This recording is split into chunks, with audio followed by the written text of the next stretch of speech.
주님께서 여러분과 함께 마테오가 전한 거룩한 복음입니다. 20장 17절에서 28절까지의 말씀입니다. 예수님께서 예루살렘으로 올라가실 때 12제자를 따로 데리고 길을 가시면서 그들에게 이르셨다. 보다시피 우리는 예루살렘으로 올라가고 있다. 거기에서 사람의 아들은 수석 사제들과 율법학자들에게 넘겨질 것이다. 그러면 그들은 사람의 아들에게 사형을 선고하고 그를 다른 민족 사람들에게 넘겨 조롱하고 채찍질하고 나서 십자가에 못 박게 할 것이다. 그러나 사람의 아들은 사흘날에 되살아날 것이다. 그때 제베데오의 두 아들의 어머니가 그 아들들과 함께 예수님께 다가와 엎드려 절하며 무엇인가를 청하였다.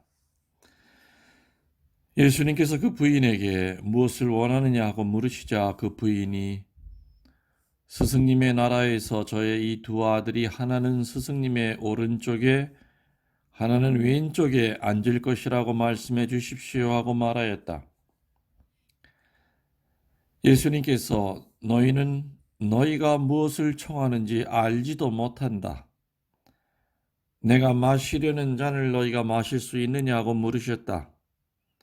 그들이 할 수 있습니다 하고 대답하자 예수님께서 그들에게 말씀하셨다. 너희는 내 잔을 마실 것이다. 그러나 내 오른쪽과 왼쪽에 앉는 것은 내가 허락할 일이 아니라 내 아버지께서 정하신 이들에게 돌아갈 것이다. 다른 10제자가 이 말을 듣고 그 두 형제를 불쾌하게 여겼다. 예수님께서는 그들을 가까이 불러 이르셨다. 너희도 알다시피 다른 민족들의 통치자들은 백성 위에 군림하고 고관들은 백성에게 세도를 부린다. 그러나 너희는 그래서는 안 된다. 너희 가운데에서 높은 사람이 되려는 이는 너희를 섬기는 사람이 되어야 한다. 또한 너희 가운데에서 첫째가 되려는 이는 너희의 종이 되어야 한다. 사람의 아들도 섬김을 받으러 온 것이 아니라 섬기러 왔고 또 많은 이들의 몸값으로 자기 목숨을 바치러 왔다. 주님의 말씀입니다. 그리스도님 찬미합니다. 찬미 예수님, 교우 여러분들 안녕하십니까? 신앙생활 하던 사람들이 그 중심이 무너지면은 분명 한동안은 큰 충격이 큽니다. 늘 하루의 일과가 그 중심에 미사가 있었다면은 또 매일 미사, 또 어떤 분들은 매일 미사는 못 나가더라도 어떤 일주일에 한 번 주일 미사는 꼭 참석하면서 한 주일을 뒤돌아보고 또 앞으로 한 주일을 어떻게 살아갈지를 성체와 말씀을 통해서 내 삶의 중심에 축으로 삼았던 분들에게 이렇게 미사가 없다고 하는 것은 굉장히 큰 혼란을 가져올 수밖에 없습니다. 벌써 이제 20일이 훌떡 넘어갔습니다. 아마 여러분들 가운데는 이 어둠의 시기에 처음에는 혼란스러웠지만은 지금은 그래도 이 어둠의 시기를 슬기롭게 잘 지낼 수 있게끔 나름대로 영성 생활에 어떠한 스케줄을 짜고 그래도 무언가 하느님 앞으로 나가려고 하는 모습, 또 하느님에게서 멀어지지 않으려고 하는 그러한 그 지혜로움을 터득하시지 않았을까 하는 그러한 희망을 가져봅니다. 미사가 없어도 또 우리 입으로 직접 들어가는 그 성체의 환희를 못 느껴도 아쉬운 대로 우리는 영성 생활을 분명히 할 수가 있습니다. 어찌 보면은 이러한 어둠의 시기는 앞으로 또 계속해서 반복이 될 가능성이 큽니다. 이럴 때마다 우리가 앞서서 그 경험을 살려서 이런 어둠이 올 때마다 내가 어떻게 내 영적인 생활을 해나갈 수 있는가 하는 것을 깨닫는 그런 어둠 속에서도 진주를 캐고 또 진흙탕 속에서도 다이아몬드를 캘 수 있는 그런 지혜로운 마음으로 살고 계시리라고 저는 믿고 싶습니다. 오늘 복음 잠깐 묵상하겠습니다. 오늘 벌써 사순 2주 수요일을 보내고 있습니다. 오늘 복음에 보면은 제베데오의 아들, 두 아들입니다. 야고보와 요한. 제베데오의 아들 야고보와 요한의 어머니라고 나오지요. 그럼 뭐 쉽게 얘기하면 제베데오의 첩니다. 제베데오의 부인입니다. 제베데오가 야고보 요한의 아버지였기 때문에. 아무튼 오늘 복음의 그 표현대로 하면은 제베데오의 아들인 야고보와 요한의 어머니가 예수님에게 자식들을 데리고 와서 주님의 나라가 서면 저의 두 아들은 하나는 오른쪽에 하나는 왼쪽에 세워주십시오 라고 로비를 합니다. 아마 신약성서에 나오는 최초의 치맛바람이 아니겠는가. 다른 제자들 몰래 그 어머니가 아들 둘을 데리고 와서 마치 학교 선생님에게 우리 아들 이번에 반장 만들어 주십시오. 뭐 이런 식의 치맛바람을 핍니다. 하지만 예수님은 내가 마시게 될 잔을 너희도 마실 수 있느냐? 너희 사이에서 높은 사람이 되고자 하는 사람은 남을 섬기는 사람이 되어야 한다. 예수님에게 치맛바람을 일으키면서 아들 둘을 출세시켜 보려 했던 이 여인의 이름이 누군지 압니까? 마르코복음 15장 40절에 살로메라고 나옵니다. 이 살로메가 생각하는 예수님의 왕국은 어느 강론 때도 얘기했듯이 바로 대부분 유대인들이 갖고 있었던 예수님에게 거는 그 기대, 첫 번째는 해방이고 두 번째는 세계를 지배하는 거였습니다. 역시 이 여인에게도 머릿속에는 주님은 우리를 해방시켜 주실 분, 또 전 세계 최고의 강대국이 되어 지배권을 갖는 그런 나라를 일으켜 주시고 만들어 주실 분으로 당연히 생각하고 있었던 겁니다. 그래서 그때를 대비해야 됐습니다.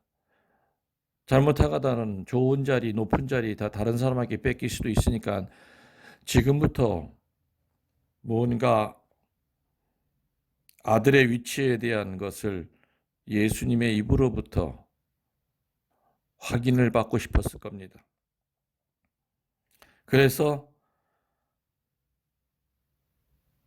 주님의 나라가 서면 이것은 영생의 나라가 아니지요. 이 지상의 나라, 왕이 되시면 우리 큰아들은 국무총리, 또 작은 아들은 내무부 장관, 뭐 이런 식의 로비를 합니다. 이 말을 들은 다른 제자들이 불쾌하였다. 아마 다른 제자들은 분해했을 겁니다. 왜냐하면 다른 제자들도 역시 똑같은 생각을 갖고 있었지요. 예수님 분명히 왕이 되실 것 같은데 저 아줌마가 벌써 아들을 로비하고 있네. 내 자리를 넘보고 있네. 아마 다른 10명의 제자들도 분명히 같은 생각을 갖고 있었을 겁니다. 그렇기 때문에 이 제자들의 분개는 주님이 메시아라는 것을 모르고 저렇게 허튼 소리를 하는 그것 때문에 분개한 것이 아니라 자기 자리를 뺏길 수도 있다고 하는 그 불안함 때문에 분개한 겁니다. 오늘 예수님은 이 살로메의 청을 꾸짖으시기보다는 그녀가 원하는 것이 진정 무엇을 뜻하는지 이해시키고자 하십니다. 참 그 예수님의 이러한 모습은 우리들에게 잔잔한 감동을 줍니다. 우리들은 누군가가 잘못했을 때는 그것을 가르치려고 하고 그리고 혼내키려고 할 때가 많지만 예수님은 늘 가르치시려고 하는 것이 아니라 이해시키시려고 합니다. 가르침보다 훨씬 더 힘이 있는 것이 이해시키는 겁니다. 가르침이라고 하는 것은 위에서 낮은 자에게, 많이 아는 사람이 모르는 사람에게, 유식한 사람이 무식한 사람에게 무언가 이렇게 일방적인 통로를 통해서 집어넣으려고 하는 거지만, 이해라고 하는 것은 수평적인 그러한 교류입니다. 그래서 이해시키려고 하는 사람한테는 반감을 가질 수가 없습니다. 살로메의 그 청을 꾸짖으시기보다는 이해시키고자 하신다고 그랬습니다. 그러면서 내가 마시게 될 잔을 너희들도 마실 수 있느냐 얘기합니다. 이때 야고보와 요한은 뭔지도 모르고 뭐라 그럽니까? 예, 마실 수 있습니다 하고 대답합니다. 이 마실 수 있다고 하는 이 말 때문에 훗날 야고보는 12사도 가운데 첫 번째 순교자가 됩니다. 그리고 동생 요한은 순교는 안 했지만 104살이라고 하는 긴 세월을 살면서 요한복음, 서간 1, 2, 3서, 묵시록을 씁니다. 100살이 넘는 104세에 이르도록 장수하면서 초대교회의 쓰라린 고난의 역사를 몸과 마음으로 모두 당하며 치르신 분이었습니다. 결코 좋은 시절에 살다 가신 분이 아니었습니다. 예수님이 그 옛날 어느 시절에 너희들도 내가 주는 잔을 마실 수 있냐 했을 때 덥석 네 마실 수 있습니다. 그대로 된 겁니다. 혹시 여러분들 로마 사람들의 그 오래된 동전을 보면은 어떤 그림이 그려져 있는지 혹시 아십니까?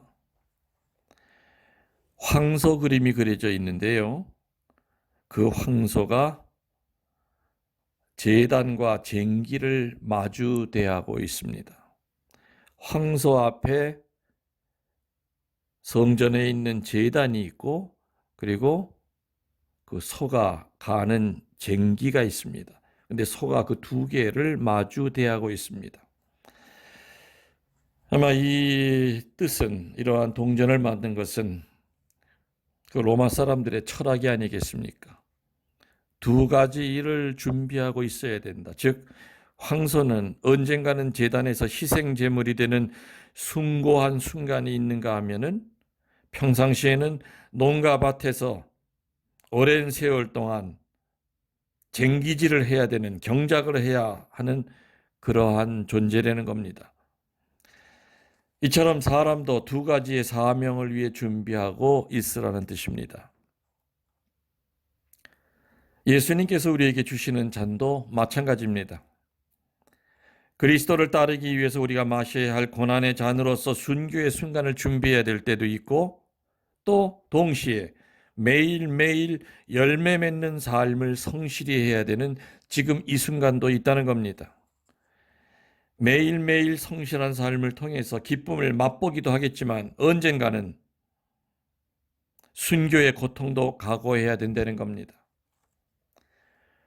황소 앞에 있는 거룩한 제단과 그리고 그 쟁기가 황소의 운명을 나타내듯이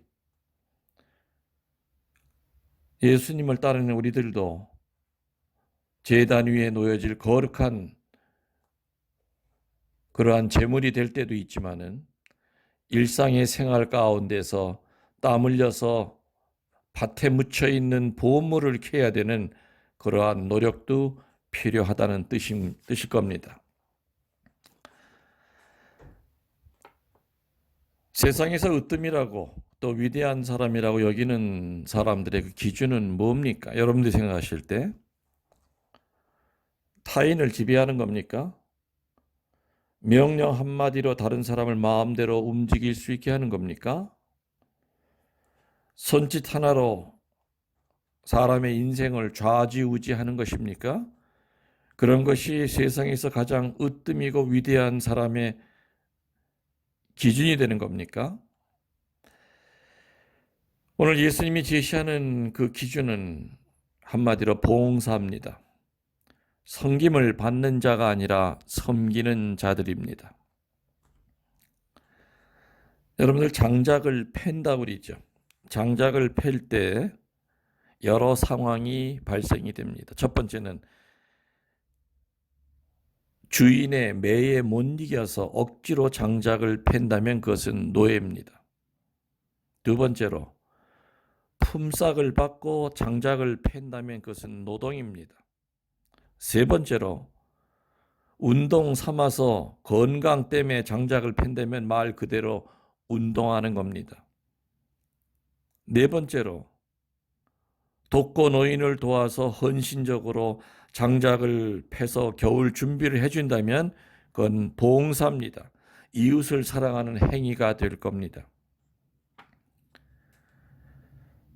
명심하십시오. 봉사는 아무나 할 수 있는 것이 아닙니다.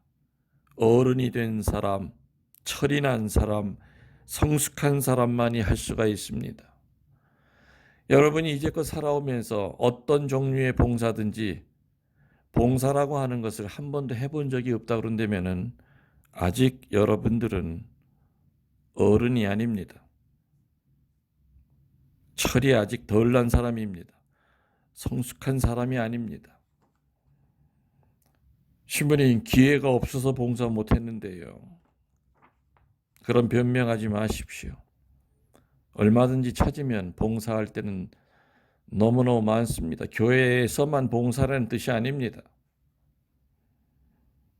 내 몸 움직여서 내가 가지고 있는 그 지식을 활용하여 또 내가 가지고 있는 그 재물을 나누어서 얼마든지 우리는 봉사할 수가 있을 겁니다.